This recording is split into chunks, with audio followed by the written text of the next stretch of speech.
تاسو د اسلامي نظام دفاع هم کولای شئ د ختم نبوت د قانون دفاع هم کولای شئ د ناموس رسالت د قانون دفاع هم کولای شئ د ناموس صحابه د قانون دفاع هم کولای شئ خو صرف او صرف په هغه صورت کې چې کله تاسو دا عزم وکئ چې د دې هر څه دفاع وکوم د خپل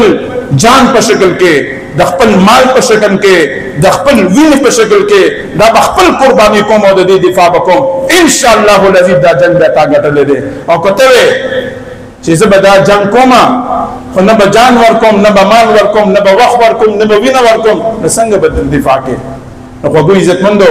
د دغه سيزونو د دفاع لپاره به د جان قرباني ورکوي ان شاء الله د مال قرباني به ورکوي ان شاء الله د وخت قرباني به ورکوي ان شاء الله خو ګوي عزتمندو زه د مردان ضلع ته خراج تحسین پیش کوم زه ورته سلوټ کوم چې په صوبه پښتونخوا کې کله هم مسله راغلې ده کاغه د سیلابونو په شکل کې راغلې ده نو د یو ریکارډ قائم کړی دی کله زلزلو په شکل کې راغلې ده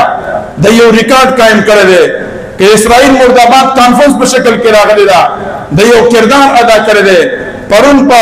بنیر سوابی باجوړ او منصوره په ډګرام کې سیلاب راغی نو د یو ریکارډ قائم کوم تاسو ته خراج تحسین پیش کوم